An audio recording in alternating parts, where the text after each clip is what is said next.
Welcome back to another Bellator fight prediction video. In this video, I'll be predicting some of the key fights for Bellator 245, Davis versus Machida. And this could be Davis versus Machida 2, but it's like, matter of fact, they are calling this Davis versus Machida 2. So yes, Davis versus Machida 2.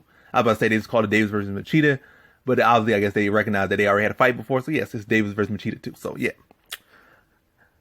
On to the first fight I'll be predicting. So in our first fight, we have in the light heavyweight division, Rafael Carvalho versus Alex Polizzi. So look at this fight right here. Polizzi right now is like a one-dimensional fighter. Yes, he looks effective with his wrestling, but who has he really fought? I see an inexperienced fighter. And I know you can kind of bet, like this is a fight where you will maybe bet that he will grow on to be something, but because like right now, it's not like I could say he hasn't shown this. Well, he hasn't really shown me any striking right now. Hasn't really shown me anything more so than wrestling. That's really all I've been seeing. His ground and pound don't look that amazing. Like really nothing from him looks all that amazing. He did get like a toe hold or something, but not against the best competition. That guy he fought was on the Contender Series, but for obvious reason, he didn't get a contract. Like he won his fight, but obviously wasn't impressive enough, so they sent him all to fight more. So obviously that fight wasn't that impressive. And from looking at the little fight, the wrestling defense looked beyond mediocre, looked beyond amateurs. Like he never even wrestled in training camp. And I could say Polizzi is a solid wrestler and all, but you can know when somebody's wrestling defense is trash. Like the way they respond, the way they defend with their instincts or what their training leads them to do when somebody goes for certain takedowns or certain things. And I was not saying that from him. So when I say Polizzi, I'm not saying it. Well, at least his opponents, I'm not saying it from his opponent. Like his wrestling definitely looks solid, but his opponents have not shown the best answer to his wrestling at all. Like the best defense, like they just look green. And he just took advantage of that. He's a green fighter himself as well. But this is a big step up in competition. He's going against from like fighting, these guys are pros, but they're basically like amateurs, how their skills line up. Now you're going against a guy who's a former world champion in Rafael Carvalho. So yes, he probably have success with his wrestling. I don't think Carvalho's wrestling defense is shut down. Wrestling defense, like he's not the best shutter down of wrestling, but he at least has high level jiu-jitsu and pretty average to decent wrestling defense. And he has good cardio. He's not a guy that's going to be on getting taken down and not just land on his back. He's gonna be working off his back, be working back to his feet. So even if his takedown defense is not like shut down, he's not a guy that's gonna be just laying there for you to get an easy wrestling decision over him. He's on the feet, it's like they're worlds apart. Definitely an experience. Maybe Polizzi brings out some overhand like the rest of like to bring out, but other than that, I'm not really saying he's shining hope. I see like him having maybe a little bit of success with the wrestling. But I've been there to see Carvalho start to stuff it, like getting a beat on what he's doing, and the fact that he's only got one dimension as far as grappling. I'm not saying like as far as all he does is just grapple, because he obviously has some submissions and some ground and pound. Like he got the stuff, but as far as he's not really mixing it in striking and other arts. He's more so just going for take you down and try to beat you up and try to maybe submit you and get you out of there, but not really saying nothing, really bringing the most on his feet is what I'm trying to go for. So what I see is fight, like I said, Carvalho maybe have some little issues with his wrestling early in the first round, but like before, I almost started saying like bye, like I'm singing, I don't know what song that is, In Sync, I guess, but yeah, getting a beat on him before the first round is even over, then started to stuff his takedown, start to walk him down, pick him apart. Then I think he continues that and puts him away early in the second round. So in this fight, I got Rafael Carvalho via second round TKO. Now to our next fight, we have in the welterweight division, Raymond Daniels versus Peter Stanonik.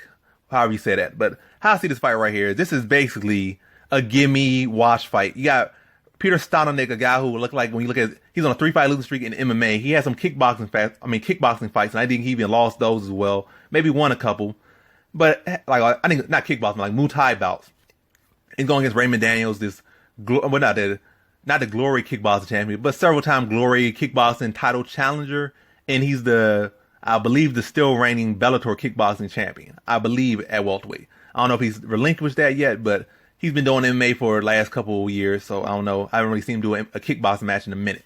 But I see this fight right here. Like I said, they basically bringing this guy in to have a striking match for Daniels. They're not bringing him in to try to test his wrestling or deep. They're bringing a guy to strike with a truly higher class striker. Like he has a puncher's chance, and that's about it.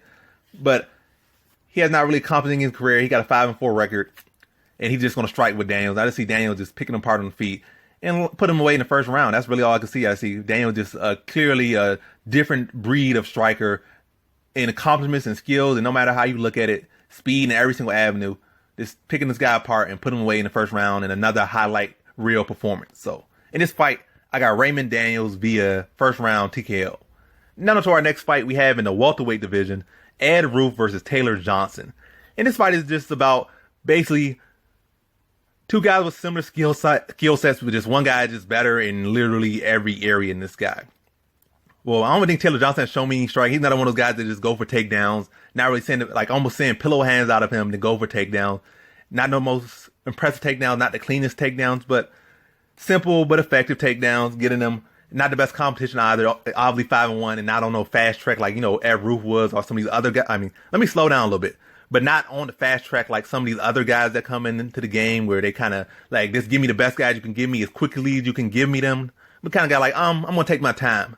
And then he kind of took his time out of nowhere. They gave him Ed Roof. So I feel like this guy probably need a little bit more development. And going against Ed Roof, you're going against a wrestler. Like, no matter how you look at it, MMA wrestling, BJJ grappling, or NCAA wrestling, or world-class wrestling, Ed Roof is just a different breed of wrestler than Johnson.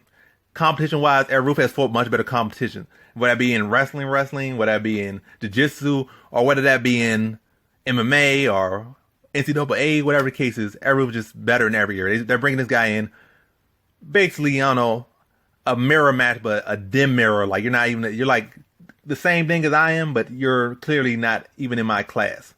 Like, you got some improvement. But then again, you got a young wrestler, but what I see is that Ed Roof is the better fighter better fighter in all areas. So I see Ed Roof pressuring from this jump, pushing Johnson back, setting up his own takedown, landing heavy strikes, getting Johnson to shell up from the punch, like from his pressure and from his power, and then ducking under, getting takedowns and top control and wearing on Johnson. I think Johnson will have, being a wrestler like he is, will have better response to some other fighters that Roof had fought who weren't wrestlers, and be able to get back to his feet, be able to scramble, get back to his feet and stuff.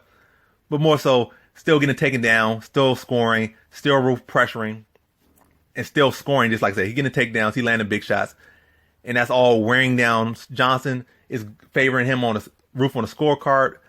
And then eventually I think the pressure and the pace starts to break Johnson down. He starts to slow down, starts to breathe heavily, never fighting at this level in the game. Ever, probably not nowhere he's fought. But let me stop slicing Roof off. But basically, it just keeping MMA. Roof has just been on a higher level than Johnson, and put him in somewhere where he's unfamiliar and drain on him. I mean, that sounds weird, but basically break him down and pretty much take him out of the element and drown him. That's really what I'm trying to say. Take him out of the element and drown him. Take him to a level he has not fought on and drown him.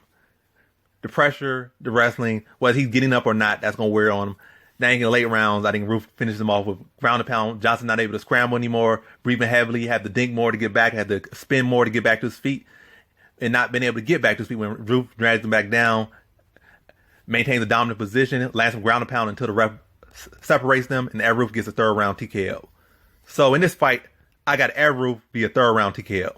And no, I know I have talked fast like this whole video. I'm not sure if I'm talking fast. Well, I'm obviously talking fast, but if I'm acknowledging I'm talking fast, but we're getting close to the finish. So, yeah, it's time to slow it down just a little bit. Coming to this co-main event, then main event. So on to the co-main event, we have in the women's featherweight division, Kat Zingano versus Gabrielle Holloway. So look at the one right here. I'm not even going to try to sugarcoat this or drag this one out. Kat Zingano just clearly the better fighter. Looking at Gabrielle Holloway, I don't know. I think more than anything, she just brings heart and fight to her fights. But looking at her old fights, looking at her recent fights, like, I'm not really impressed. Like, her situational awareness be weird. Her striking defense be weird. Her striking offense be weird. Like, I'm not saying to be weird like an effective weird. Well, sometimes those type of weirdness shows up and be effective for you. But at this level, that's not going to have the most success for you, especially against a former top fighter in the UFC. Like, her takedowns be sloppy. A lot of times she pull people on top of her. Even when she's on top, sometimes she to be in positions.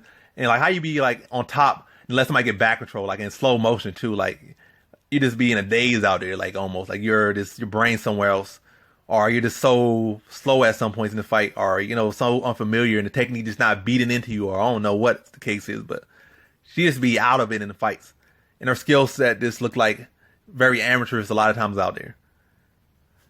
But how basically, I see, to get to the point and not even drag it on, even dish on Gabrielle Holloway.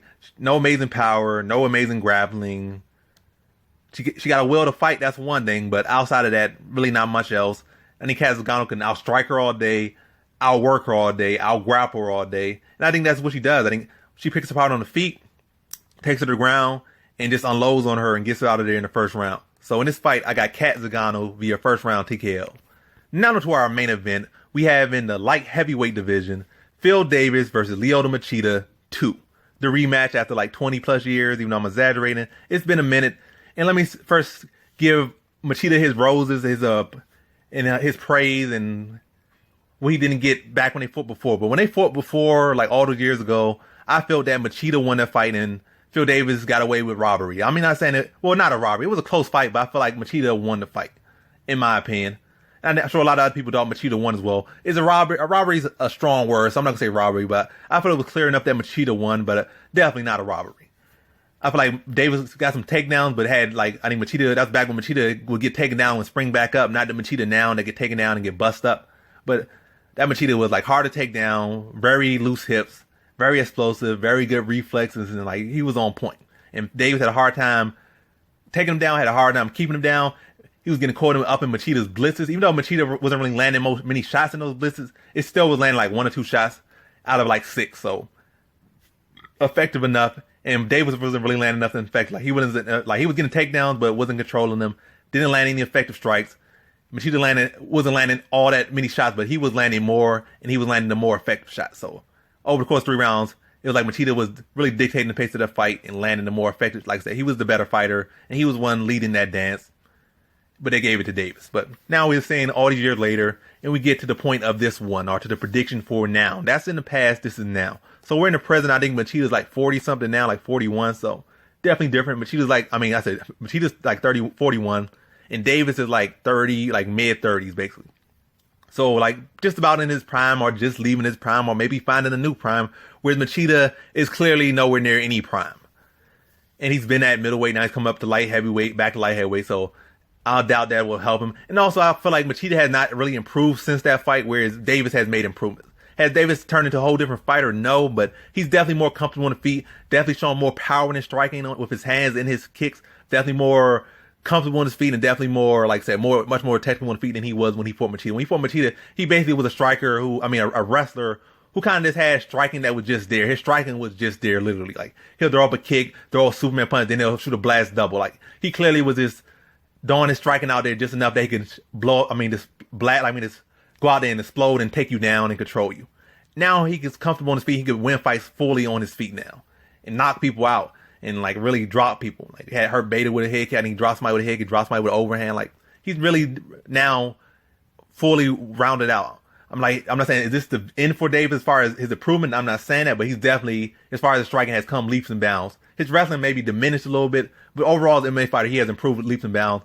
At this point, I just feel like I said, Machida's takedown defense isn't as good as it used to be. Davis is still hard to hit. Davis is much more comfortable on the feet now. I think so. With the gap in the striking closed, and Machida, the takedown defense, and really just getting older. Yeah, it's basically Machida got older and further out of his, like, been out of his prime for a good minute. And Davis, like I said, either still in his prime or just recently exiting his prime, and maybe even finding a new prime. Like I said, I feel like Davis will have even more success with his wrestling in this one. And even if he doesn't have success with his wrestling, I feel like he'll have more success on the feet.